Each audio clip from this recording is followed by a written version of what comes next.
While Bill was developing business cases for Vancouver Island, he learned that seaweed was going to change the world.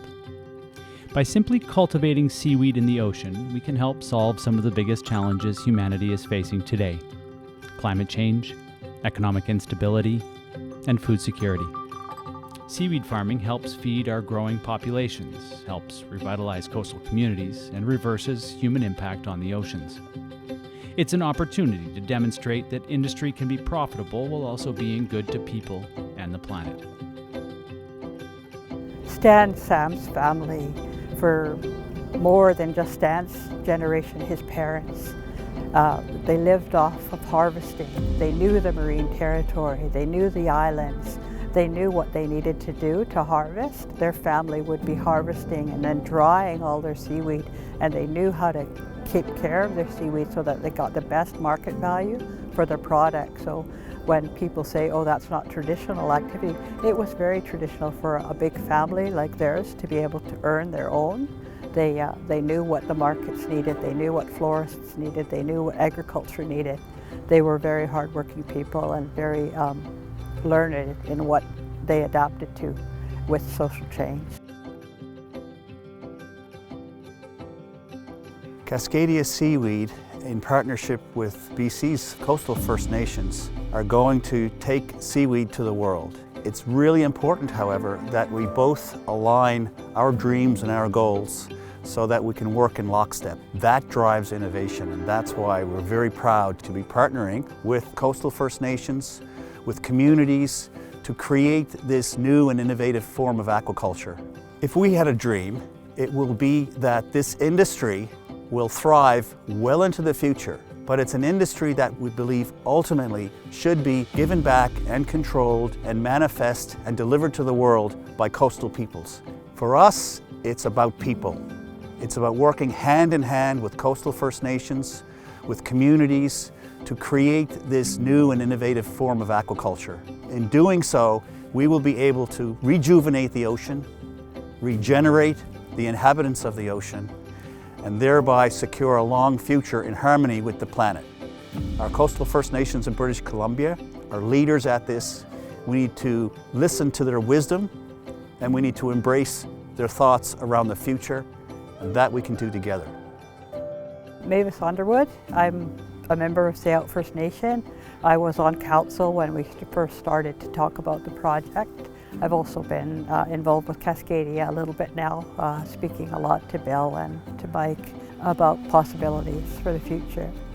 This partnership idea with Cascadia, looking towards participating in the economy in a really important way, to really stimulate our young people to think about the future and to also stimulate that thinking with our chief and council. Like, we have to plan for young people, and we have to help revitalize the history and the culture of living off the saltwater and healing in the saltwater. And so this project is all of that. It's about reclaiming our important place and hopefully heal the ocean as well. So we're very excited about the opportunity. We've really been hurt by industrial contamination of the water, agricultural contamination, as well as just residential runoff. We've really been displaced off of the water as well. There's a lot of shellfish closure in our area, so we don't have the benefit of being able to live off that freely anymore. So it's really good for us to be part of restoring the meadows, seaweed meadows, the kelp, and of course the eelgrass.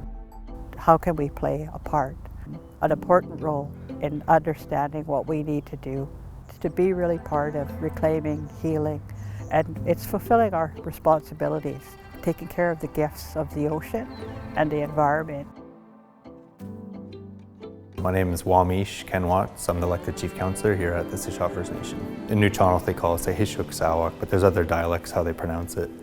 And it means everything is one and interconnected, right? So when you take one thing out, it impacts others. And so kelp is one of those things that you realize it impacts a lot of other things as well. If it wasn't here, the impacts it would have on the environment. But even from a cultural perspective, one of our late elders used to talk about a story about playing jump rope with kelp as a child. That's something that I'll always remember hearing, and when I see it laying on the ground, that's what I think about, is children on the beach like years ago playing.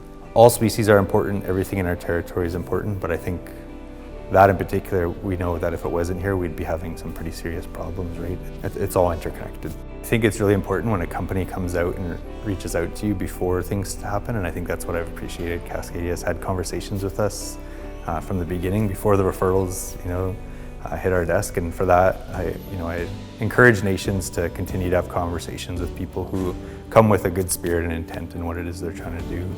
And so I always appreciate that Cascadia said, we're here to work with you. If we're going to go the licensing route and we're going to do that, fine. If you want to assert your title and rights, we're here too.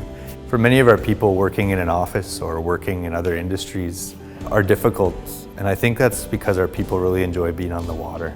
I don't think you'll realize how much it means to people just to go back into their territory and just feel not just the air and the mist of the water, but knowing that your ancestors were there at some point harvesting and being there. For many of our people, this is home here on the river, but that's our home. The Broken Group Islands and Barkley Sound is our home. And so when we get to bring people back for work, a lot of people don't see it as work. We've always been here, and it's up to us what happens here.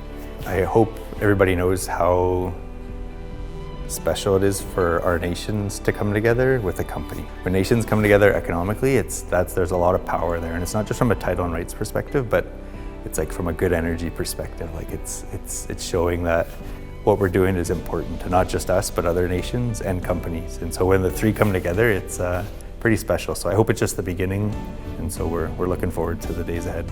Success for us looks like many seaweed farms up and down the coast of British Columbia and beyond, where First Nations have an opportunity to drive economic development and re-nourish the ocean, put it back to a place that existed prior to industrialization, plus giving the next generations of coastal peoples hope for the future in delivering this wonderful bounty.